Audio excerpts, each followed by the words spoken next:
What would you sacrifice for a chance at a better future? I mean, really think about it. Your freedom, your family, maybe even your life. These aren't just philosophical questions, they're the gut-wrenching choices facing the characters in the story we're exploring today. Yeah, we're pulling back the layers on the narrative from the book Prodigy. It's this intense world, grappling with control, rebellion, and those lines between right and wrong get incredibly blurry. Our mission, really, is to unpack the pivotal moments, those key insights buried in the pages. We want to help you understand the real weight behind the decisions these characters are forced to make.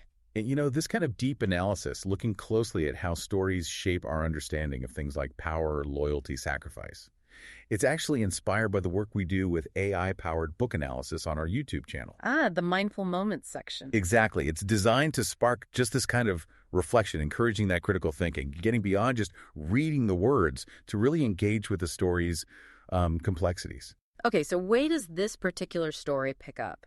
It's right after Day and June's big escape from the Republic. Right, and they're not in great shape. They're injured. June's got that shoulder wound. Day's dealing with his bad leg flaring up again. They're on the run. And their only real hope seems to be heading towards Vegas. But the book paints Vegas very differently than you might expect. It's not this glittering oasis. No, not at all. It's stark, heavily militarized. Public authority is just absolute. Soldiers everywhere. And those mandatory displays of loyalty, like the pledge scene, where everyone has to just freeze mid-step in the street for the jumbotrons. Yeah, it's chilling. That constant, inescapable reminder of who's in charge. You can't escape it. Their goal in Vegas is to find allies, specifically a group they've heard of called the Patriots. Who have this reputation as rebels, right? So seeking them out in a Republic stronghold like Vegas is incredibly risky. Especially for June. I mean, she was raised in the Republic elite, trained to see groups like the Patriots as, well, enemies. Considering them allies is a huge shift for her. It really highlights how desperate their situation must be. Definitely. And just getting around Vegas is, well, that's a whole operation. They need disguises. Right. Day using a soldier's cap to hide his distinctive hair. June adopting a different sort of persona. It's like a constant performance. And remember that tense moment where Day has to step in, defend June from that drunk soldier? Oh yeah, he shoves him but tries to make it look casual, just flashing this warning with his eyes. It shows how precarious everything is. How quickly things could just erupt. And how much they have to rely on each other despite everything that's happened between them. Day, physically unsteady because of his leg, literally leans on June sometimes. And she tries to support him without drawing attention. It's a physical symbol of their dependence, really. Eventually they do make contact. They meet some key Patriot figures. Razor, Cade, and Tess is there too. Ah, Tess. June's old friend. And Razor makes them this offer that honestly seems almost too good to be true. He offers resources. A doctor the book calls them a medic in the Patriot Network, who apparently helped train Tess Money. Even help finding Day's brother, Eden. But there's a price, of course, their allegiance, and their help with what he calls a new project. Which immediately sets off alarm bells, doesn't it? Especially for June. She is instantly skeptical. Is Razor really a rebel leader, or is he compromised somehow? Day's wondering, too, is he a Republic double agent? Maybe funded by outside forces like the colonies. And the book details the different roles within the Patriots. You've got pilots like Cade, medics like Tess, runners like Day used to be, hackers. It becomes pretty clear pretty quickly that Day and June's main value to Razor isn't just their skills, though those are useful. It's their notoriety, right? Yeah. Their symbols.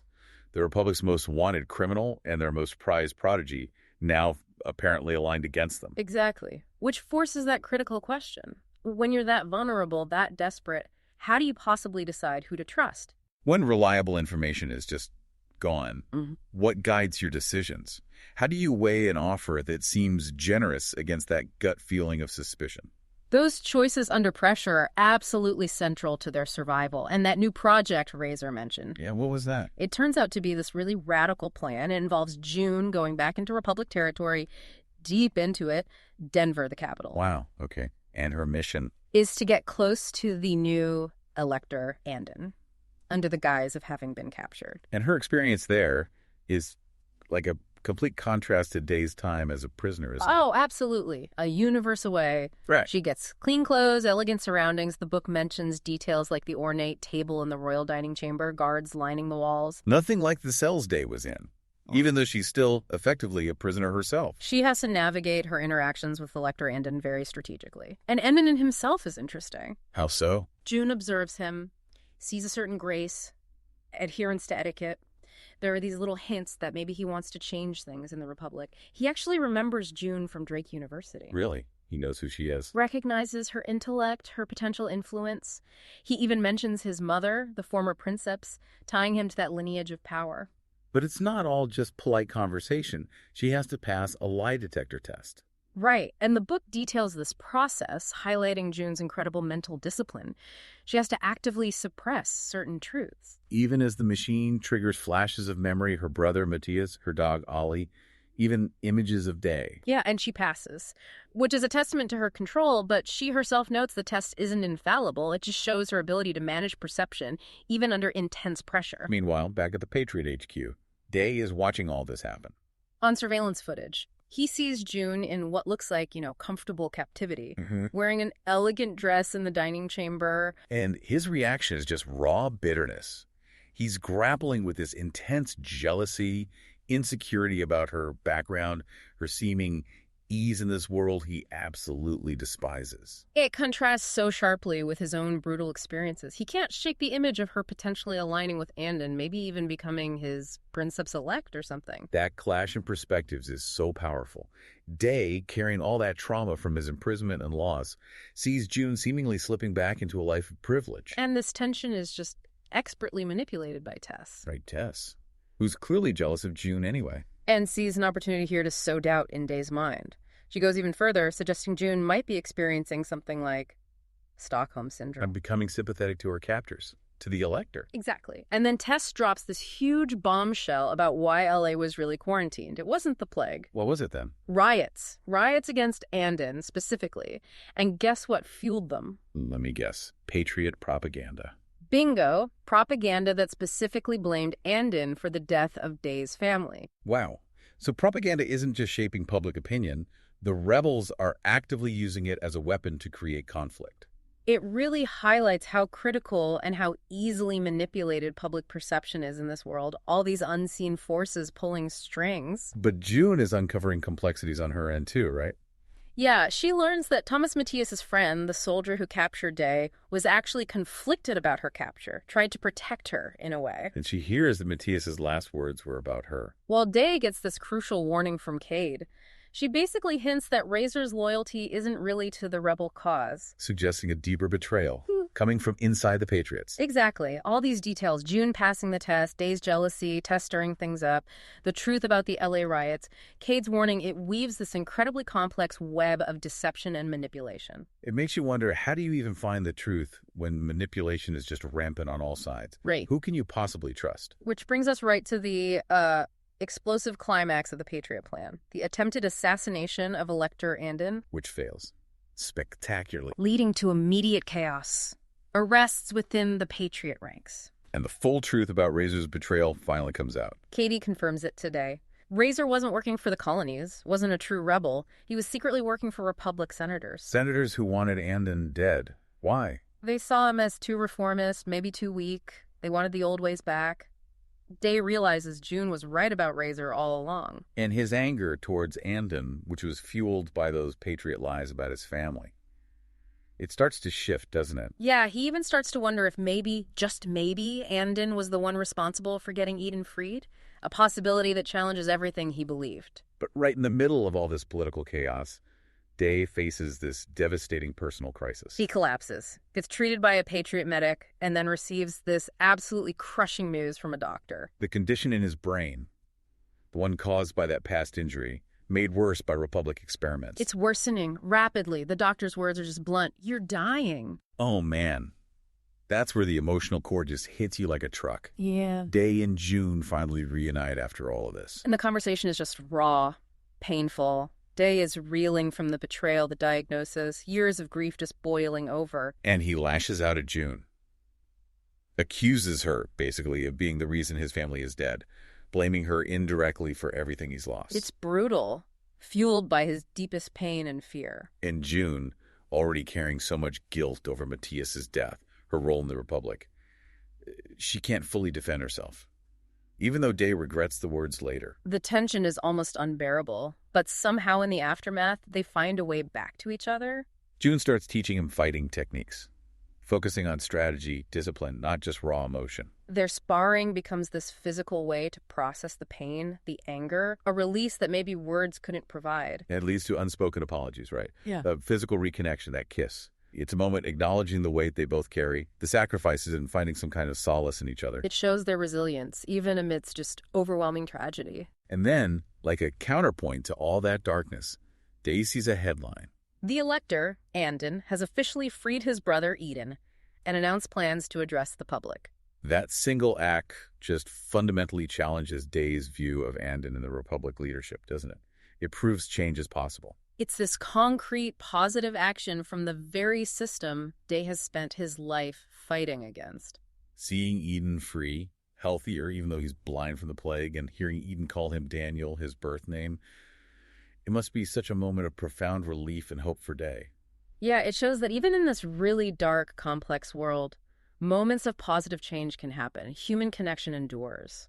And this whole shifting landscape, emotional and political, sets the stage for their final, really difficult choices. And Dayton makes June this absolutely remarkable offer, the position of Princeps-elect. Which isn't just a title. It means years of intense training to become his trusted advisor, a key figure in trying to change the Republic from the inside. The weight of that decision for June is just immense. You can feel her struggling with it. And Day's advice to her is maybe the most surprising and frankly heartbreaking part. Despite his own pain, his diagnosis, wanting to be with her, he urges her to accept Andon's offer. His reasoning is so clear, almost clinically selfless. He knows his own path is limited by his health. He can only be a symbol, a figurehead, and his time is running out. But June, with her mind, her training, her background, she's uniquely positioned to make real systemic change from within the power structure. He basically tells her she has a chance to change things in a way he never could. His words feel like a farewell. It shows incredible selflessness. Day then chooses his own final path, one last public stand, an act of defiance but also inspiration. He takes this huge risk, goes to the Capitol Tower in Denver, uses the Patriot hacking plan, the one meant for Andon's assassination, rewiring the city speakers. But uses it for his own purpose. He broadcasts a message to all the Republic citizens. Identifies himself, my name is Day, acknowledges their shared suffering, calls them heroes for enduring. And declares with total conviction that the Republic will fall.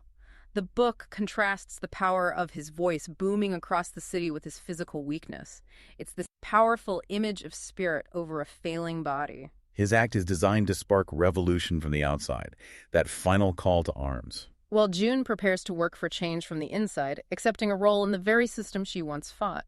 They choose these completely divergent paths, both demanding immense personal sacrifice for their vision of a better future. This narrative really forces you, the reader, to grapple with some tough questions about strategy and sacrifice, doesn't it? It really does. Is it more effective to try and reform a corrupt system from within, dealing with all the compromises that entails? Or is it necessary to challenge it completely from the outside, using resistance and symbols to inspire radical change? Day pays with his health, their relationship. June sacrifices her freedom, potentially her happiness, for a shot at systemic reform.